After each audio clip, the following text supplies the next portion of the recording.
자, 반갑습니다. 배동찬 교수의 맛있는 돈 이야기의 배동찬입니다. 자, 여러분 반갑습니다. 일기 신도시 아파트 이대로 과연 끝날 것인가? 그래요. 일기 신도시 아파트 한때 잘 나갔던 그러한 시절도 있었죠. 뭐 첫 번째로 본다면 GTX 개발 이슈, 두 번째로 본다면 서울 집값 상승에 따른 전위 효과라고 봐야 되겠죠. 즉 서울 집값이 급등하다 보니까 경기도 지역의 집값까지 급등하였다라고 말씀드릴 수 있겠죠. 또한 세 번째로 본다면 임대차 3법 통과 이후 전세 가격이 급등했지 않습니까?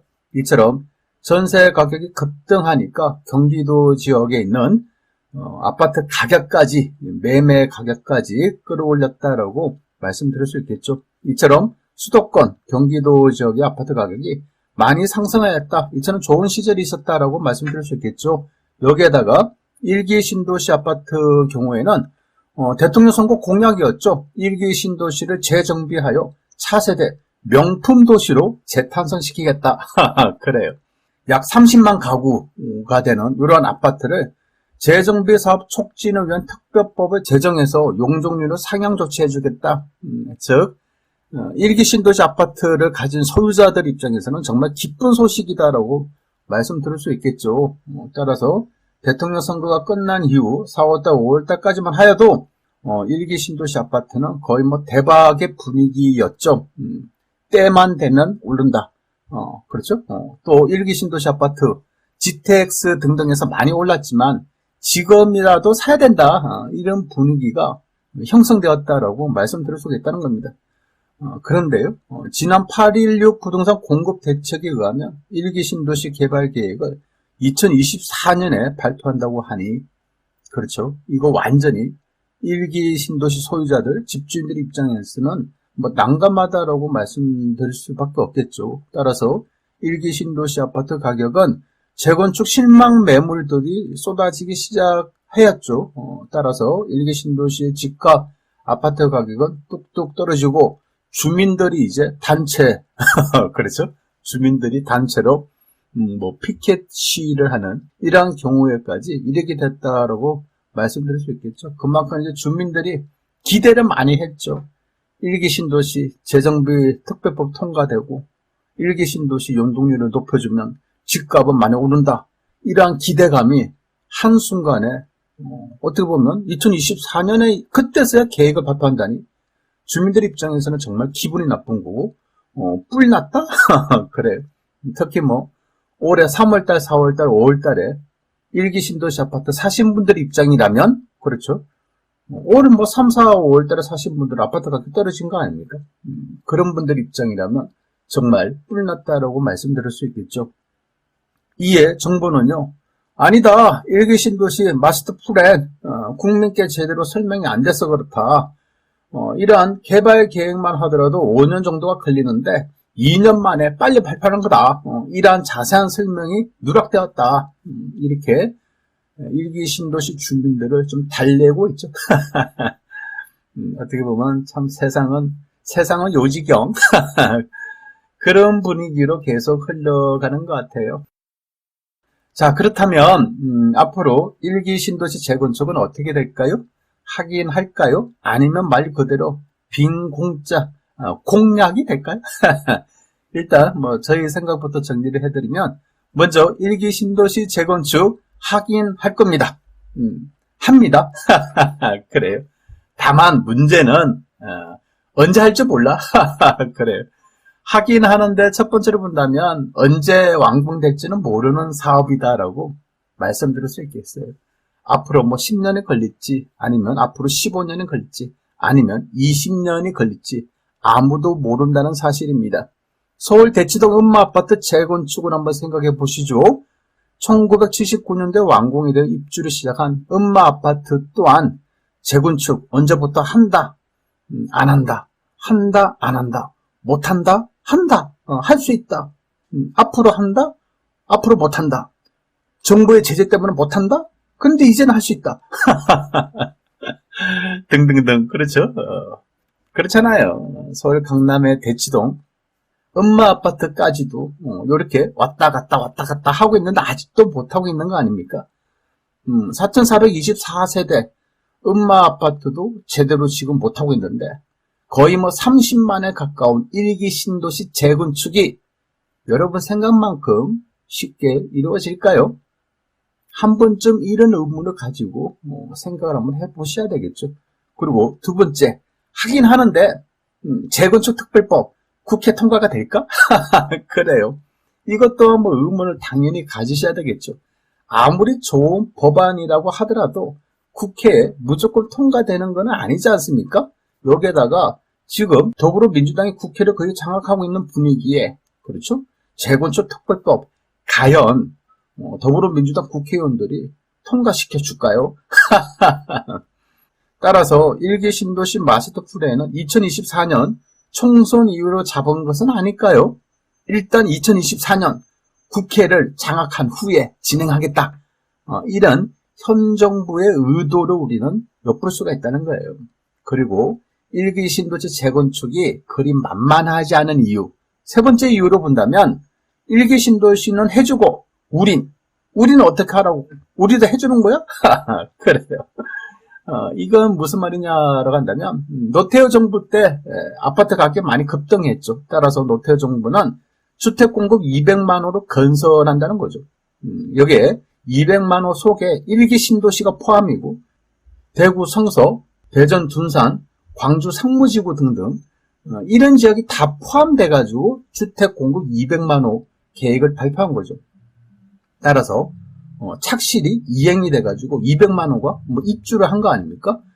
그렇다면 주택 공급 200만 호 중에 1기 신도시가 차지하는 부분은 약 30만 호밖에 안 된다는 얘기입니다. 그럼 나머지 지역에 있는 170만 호도 1기 신도시랑 똑같이 지어졌어요. 1990년대 초에 중반에 다들 입주한 이런 지역 170만 호는 또 어떻게 하냐는 거죠. 그렇잖아요. 1기 신도시는 특별법으로 풀어주고 나머지 170만 호 아파트는 특별법으로 같이 풀어줘야 되지 않겠습니까? 그렇잖아요. 예를 들어서 둔산 신도시 약 7만 호 가까이 되죠. 둔산동, 월평동, 탐방동, 만년동, 갈마동 아파트 이런 아파트들도 입주 시기가 1990년도 초반이라는 얘기입니다. 이런 아파트들도 지어진 지가 30년 차가 된다는 거예요. 그럼 이런 아파트 어떻게 하시겠냐는 거야 이게. 아마도 1기 신도시 재건축 특별법이 통과가 된다면 나머지 지역 또한 재건축 특별법을 똑같이 통과시켜줘야 될 텐데 그렇다면 앞으로 재건축 시장이 난리가 나지 않을까요? 그리고 무엇보다 진짜 주택 공급이 급한 그렇죠? 서울 강남은, 서울 목동은, 서울 노원은 그래요. 이런 지역을 어떻게 하겠냐는 거예요. 목동과 노원지구는 1기 신도시보다 더 이전에 지어졌지 않습니까? 이런 아파트들부터 우선으로 해야 되는 거 아닌가요? 아니 순서가 있다면 뭐 A 다음에 B, B 다음에 C가 오는 건데 갑자기 C부터 먼저 땡겨? 따라서 이거 산 넘어 산이라는 거죠. 그냥 뭐 단순하게 하고자 하는 의지만 가지고 쉽게 이루어질 부분이 아니라는 거죠. 또한 일반적으로 재건축 재개발을 하는데 들어가는 시간이 보통 10년 가까이 들어가지 않습니까? 그것도 10년 계획을 잡았다가 아직도 진행하지 못하는 곳들이 한두 군데가 아니고 그렇죠. 따라서 1기 신도시 개발 이거 쉽지 않다라고 말씀드리고 싶어요. 여기에 네 번째로 본다면 1기 신도시 재건축 하긴 하겠는데 만약에 주택 경기가 하락할 경우 그래요. 지금 같은 주택 경기가 하락할 시기에 어느 건설회사가 주택 경기가 하락하고 미분양이 될 가능성도 많은데 여기에다가 건설 자재 가격이 뭐 급등했지 않습니까? 그렇잖아요. 그러면 고분양가가 이루어질 건데 분양가가 높은 와중에 주택 경기도 하락해 미분양이 발생될 것 같아. 이런 와중에 어떻게 재건축하겠다고 그렇죠? 재건축 수주를 하겠냐라는 거죠. 따라서 1기 신도시 재건축 중에서도 인기 있는 지역은 그나마 대형 건설회사가 재건축 수주를 하겠지만은 인기가 없는 지역은 그렇죠? 재건축 하겠다는 건설회사가 없을 수도 있다는 거예요. 그리고 다섯 번째로 본다면 만약에 1기 신도시 재건축이 돼서 분양하는 시점이 된다면 이러한 시점에 3기 신도시가 이건 분양이 아니라 3기 신도시가 이제 입주하는 시점과 비슷해진다는 얘기예요. 물론 다소 시차는 조금 다를 수도 있겠지만은 어차피 문재인 정부 때 2018년도부터 주택 공급 200만 호 계획을 추진했지 않습니까? 따라서 상기 신도시도 지금까지 추진되고 있는 거예요.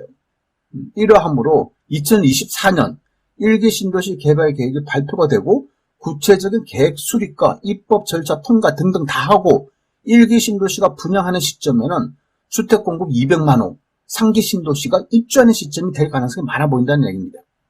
그렇다면 그렇죠? 공급 앞에는 장사가 없다. 그래요. 1기 신도시 입주하는 시점이 됐을 때 아파트 가격 떨어졌지 않습니까? 그렇죠? 여기에다가 2기 신도시가 입주하는 시점, 그렇죠? 그때 또 주택 가격이 휘청휘청했지 않습니까? 2기 신도시들조차도 미분양이 넘쳐났다는 거죠. 따라서 현재는 1기 신도시 재건축을 통한 주택 공급이 필요할 수도 있겠지만은 지금으로부터 몇 년이 지난 후 상기 신도시의 입주가 이루어지는 시점, 그러한 입주 시점이 다가오면, 그렇죠? 1980년대 후반 아파트 가격 급등의 시기에서 1기 신도시 입주하는 시점, 1990년 초반과 중반까지 아파트 가격이 급락하였듯이 주택 공급이 입주하는 시점에 아파트 가격은 지금보다 더 안정세, 즉 하락할 가능성이 많아 보인다는 그런 이야기가 되겠죠. 따라서 1기 신도시 재건축 특별법, 이 사업은 말은 쉽지만 막상 실행하기에는 굉장히 어려운 사업이다라고 말씀드릴 수가 있다는 겁니다. 무엇보다 아파트와 주택을 정치적으로 이용하고자 하는 정치인들과 아파트와 주택을 돈으로 생각하는 사람들의 이해관계에 의해서 1기 신도시 아파트 가격이 오르락 내리락 할 수는 있어요.